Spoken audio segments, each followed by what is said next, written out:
स्वामी जी, जो व्यक्ति रोगी हो गया वो आपके पास आएगा इलाज कराने के लिए या आते होंगे, क्या आपके इस ज्योतिष वाले कॉन्सेप्ट में ऐसा भी है कि हमें आने वाले समय में कौन सा रोग हो सकता है, या हम अपने शरीर को बिल्कुल किस तरह से, जैसे घटनाओं के बारे में अगर ज्योतिष बता सकता है तो क्या इसके बारे में भी बिल्कुल और बता उसको सकता है। पहले से क्यों से सावधानी कैसे, ये इसके बारे में क्या आपका देखिए काम ये, करते हैं आप? हाँ नहीं नहीं, काम करा जा सकता है। अच्छा। लेकिन इसके संबंध में आपको ये भी याद रखना है कि जब वो ग्रह आप ऐसे बदलना चाहते हैं ना, कि हमें भविष्य में ये रोग होने वाला है, हमने बता दिया, आप चाहते हैं कि ये ना हो, तो आप ना होने के लिए जो चीजें करोगे तो वो रोग तो नहीं होगा, लेकिन हो सकता है कुछ और चीजें इंपैक्ट करें।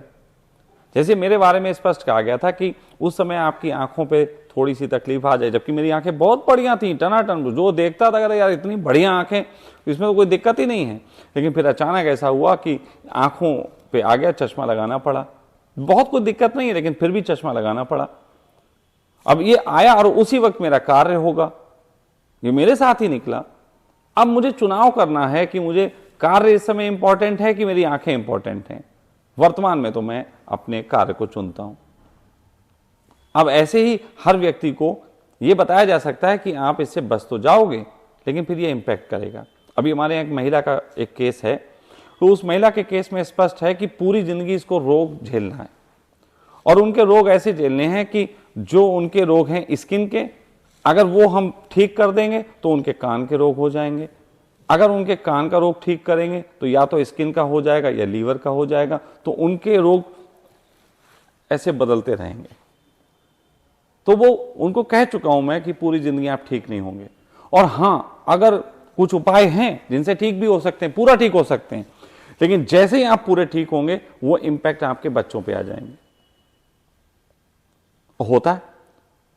उनसे मैंने कहा कि आप पूरे जीवन काल में बचपन से बीमार ही थी, कहेंगे हाँ। और मैंने कहा गौर करो कि जब आपका बच्चा एक होने को था तो आप उस समय स्वस्थ थी, बोले हाँ।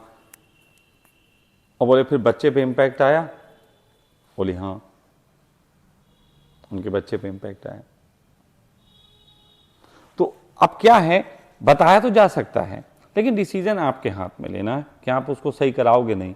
हमारे पास बहुत पहले जब मैं ये ज्योतिष नहीं भी करता था, हमारे पास एक केस आया कि एक व्यक्ति थे, उनको डिप्रेशन ठीक किया, अमेरिका के रहने वाले। फिर उन्होंने कहा कि हमारे माँ को भी बहुत परेशानी है, वो बहुत सुन सी रहती हैं, डिप्रेशन में है बहुत ज़्यादा, थोड़ा उनका भी किया, उनकी माँ ठीक थोड़ा होने लगी। फिर उसके बाद एक दिन उनका फ़ोन आया, कह लेंगे स्वामी जी एक नई दिक्कत हो गई। हमने कहा क्या? कह लेंगे हमारी बीवी बड़ी परेशान होने लगी, क्योंकि पहले माँ टोकती नहीं थी, अब माँ टोकने लगी। भाई माँ ठीक होने लगी तो माँ टोकने भी लगी कि बेटा वहां झाड़ू सही से नहीं लगी। अब बीवी परेशान होने लगी, तो स्वामी जी आप मेरी माँ को फिर पहले जैसे ही कर दो। तो ये उनका डिसीजन है कि वो चाहते हैं कि बीवी ठीक रहे, माँ ठीक ना रहे।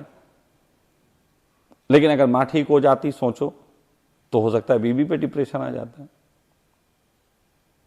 तो कहने का अर्थ ये है कि ये बिल्कुल है कि भविष्य को हम बीमारियों से बचा सकते हैं। लेकिन देखो, मेरा अपना सजेशन है, ये अभी से सजेशन है कि ज्योतिष का उपयोग इसलिए मत करो कि तुम उस समय को टाल जाओ। ज्योतिष का उपयोग इस ढंग से करो कि उस समय जो हो रहा है वो मुझे गुजरना था, दिस इज माई कर्म। क्योंकि जब वो चीज जो होनी होती है वो हो जाती है, तो उसके बाद बहुत कुछ कर्म आपके मुक्त हो जाते हैं। लेकिन अगर आपको मुक्ति के कंसेप्ट जैसे का नहीं पता है, तो आप शरीर के कष्ट को ही दूर करना चाहोगे, कर लो। शरीर के कष्ट को दूर करोगे तो फिर उसका है भाई, फिर आप धन दोगे, आपका धन खर्चा होगा। भाई जितने कम एफर्ट के साथ आप बड़ी चीज ठीक करना चाहोगे, उतना ही फिर आपका धन खर्चा होता है। तो उन सब चीजों की भी फिर तकलीफ होती है। तो आपको डिसीजन मेकिंग आपके हाथ में रहेगी, लेकिन इट इज पॉसिबल कि ये बताया जा सके कि बीमारी कौन सी हो सकती है और उसको कैसे ठीक किया जा सकता है। It is possible.